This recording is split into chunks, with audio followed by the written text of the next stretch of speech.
आशीर्वाद आहे माया माऊलींची, म्हणून तरच म्हणतात एकच चंद गोपीचंद. धन्यवाद. छत्रपती शिवाजी महाराज की धन्यवाद.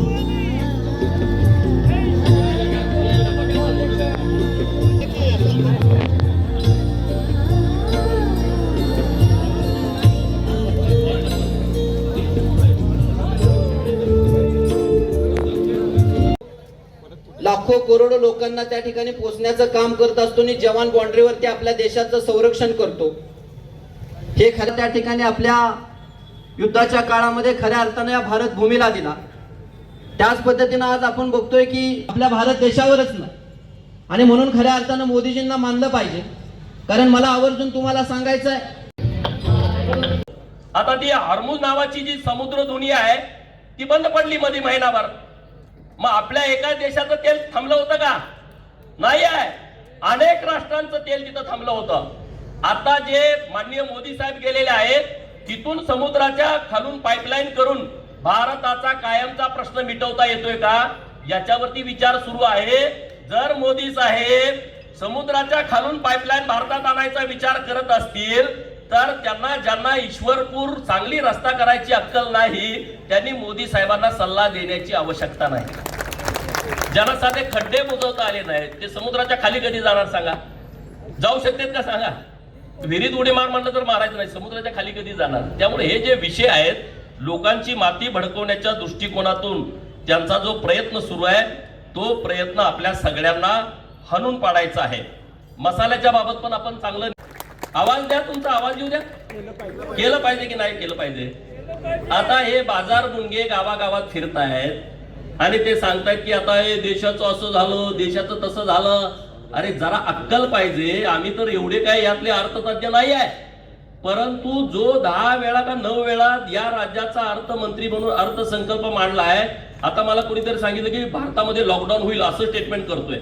अरे याचं डोकं मेंढराच्या डागणीनं डागलं पाहिजे असं मला वाटायला लागलंय. मेंढरा माहित आहे ना, डागणी टाकते तुम्हाला, तेव्हा अक्कल येईल. अरे कशासाठी केलंय हे? ही काय परिस्थिती आहे? जेव्हा जेव्हा युद्ध होतं तेव्हा तेव्हा अशी संकट उभा राहतात. तिकडं राहुल गांधींनी स्टेटमेंट केलं की देशाचे पंतप्रधान साहेब आता लोकांच्या वती ढकलायला लागले. जबाबदारी राहुल गांधींना माहित नाही, त्यांचे पंजोबा इथॉनॉलचा शोध 19व्या शतकामध्ये लागला आणि आपल्याकडे इथॉनॉल वापरायला परवानगी 2004 साली दिली. कुणाला यावं लागलं? अटल बिहारी वाजपेयी यांना यावं लागलं. अरे तुम्ही 100 वर्ष देशाला स्वातंत्र्य मिळायच्या अगोदर 100 वर्ष अगोदर इथॉनॉलचा शोध लागला. तुम्ही का नाही इथे इथॉनॉल डिझेल पेट्रोलच्या ऐवजी वापरलं? का नाही वापरलं?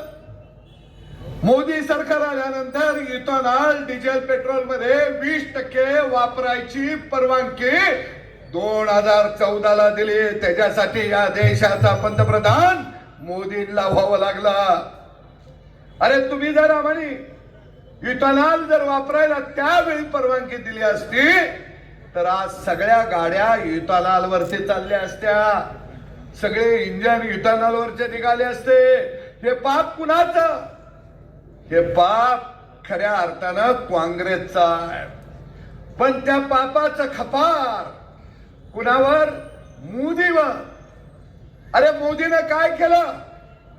मोदीनं हा देश एक संघ ठेवला आणि सगळा दुष्काळ भाग सुतलम सुफलम करण्याचं काम खऱ्या अर्थानं मोदींनी केलं.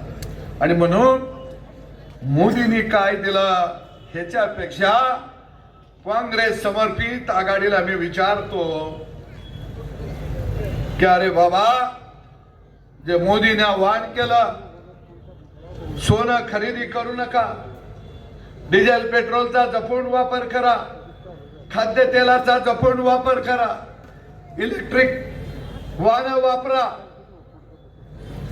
मी या काँग्रेस आघाडीला आणि त्यांच्या मित्र पक्षांना विचारतो, कारण काँग्रेस आघाडी आणि त्यांचे मित्र पक्ष ही सगळी घोबडांची अवलाद आहे. या घोबडाने कधी गावगाड्यासाठी कधी आवाज उठवला नाही. हे घोबड कधी शेतकऱ्याच्या बाजूने बोलली नाही. मला या काँग्रेसला आणि त्यांच्या साथीला असणाऱ्या आघाडीला प्रश्न विचारायचा आहे. अरे हो, मोदीनं जे आव्हान केलंय त्या आव्हानाला साथ द्यायला महाराष्ट्रातला शेतकरी आता खांद्याला खांदा लावून उभा राहिलेला आहे. कारण आम्हाला याची भीती वाटत नाही.